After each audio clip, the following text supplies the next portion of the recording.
El mercado anda por las nubes, en máximos históricos. Y claro, la pregunta que todos nos hacemos es, ¿será que esta vez es diferente? ¿O estamos a punto de repetir una lección que la historia ya nos dio y de forma bastante dura?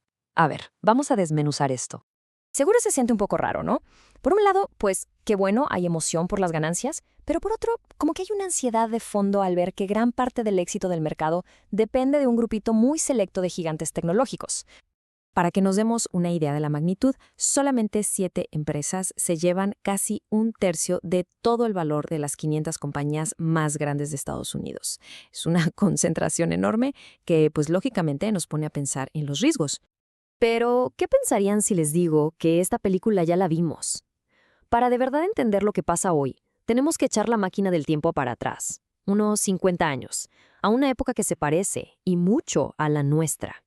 Y así llegamos a la era de las famosas Nifty 50. Justo después de la Segunda Guerra Mundial, Estados Unidos vivió una explosión económica, un optimismo que, de verdad, parecía que nunca se iba a acabar. La industria iba a todo vapor, la clase media crecía y tenía dinero para gastar. El país estaba en pleno auge. Y esto, claro, se vio reflejado en la bolsa, que tuvo una subida brutal de más del 650% desde que acabó la guerra hasta 1972. ¡Una locura! El optimismo era tan pero tan grande que se inventaron un concepto: las acciones de una sola decisión. La idea era que había empresas tan buenas que la única decisión inteligente era comprarlas y ya, olvidarte para siempre. Y así el dinero empezó a fluir hacia un grupo de empresas favoritas, las Nifty 50. Y hablamos de nombres que, bueno, hasta la fecha conocemos todos: Coca-Cola, Disney, McDonald's. En ese entonces se les veía como intocables, con marcas gigantes y finanzas que parecían a prueba de cualquier crisis. Y aquí es donde la cosa se pone buena. Fíjense en esta tabla. Mientras una acción normalita costaba unas 15 veces lo que ganaba la empresa, por Polaroid se llegaron a pagar 90 veces. 90. Era una euforia total. La gente compraba sin importar el precio, sin importar la lógica. Pero, como en toda buena fiesta, en algún momento se apaga la música. Y el final de esta fue bastante dramático. Así fue como llegó la gran caída. Y de repente, ¡pum!, todo empezó a salir mal. La inflación se fue al cielo, una crisis del petróleo hizo que los precios se multiplicaran por 4 y el desempleo empezó a subir sin control. Fue literalmente la tormenta económica perfecta. En un lapso de 2 años, el mercado se desplomó un 40%.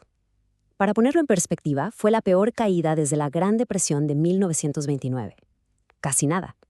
¿Y qué pasó con las acciones invencibles? Pues resulta que no lo eran tanto. Ni siquiera un monstruo como Disney se salvó.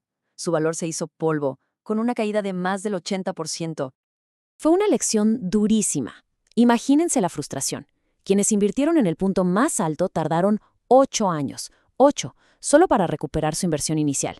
Y eso sin contar la inflación, que se iba comiendo el valor de su dinero día con día.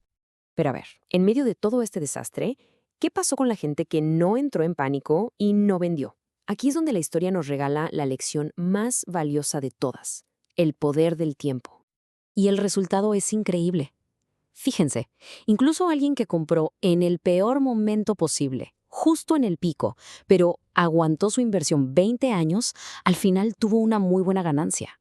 Y quienes se atrevieron a comprar cuando todos corrían de miedo, ganaron todavía más. La lección es clarísima. Aguantar la tormenta pagó, y pagó bien. Ok, con esta lección bien aprendida, regresemos a 2024. ¿Será que el mercado de hoy es un espejo de aquel pasado? Vamos a comparar los datos. Y aquí la primera señal de alerta. La concentración del mercado hoy en unas cuantas empresas de tecnología es incluso mayor que en la cima de la euforia de las Nifty 50. El riesgo está más enfocado en menos jugadores. Y la segunda señal, que también es importante, el precio. Hoy, en promedio, se está pagando el doble por cada dólar de ganancia que genera una empresa si lo comparamos con el pico de los 70. Dicho de otra forma, las acciones en general están mucho más caras. Entonces, ¿qué significa todo esto? ¿Viene una caída inminente? No, no necesariamente. El punto no es jugar a ser adivinos, sino usar la historia para construir una guía, un plan de inversión que nos permita navegar lo que venga sin miedo. Primera regla de oro: no intentar adivinar qué va a hacer el mercado. Como dice esta frase, el mercado puede seguir subiendo por mucho más tiempo del que uno puede aguantar apostando en su contra. Tener la razón en el momento equivocado es al final lo mismo que estar equivocado. Y este punto es fundamental, sobre todo para quienes van empezando. El miedo a una caída hace que muchos se queden fuera con su dinero en el banco. Al final, se pierde mucho más por no haber participado en el crecimiento que lo que se hubiera perdido en la caída misma.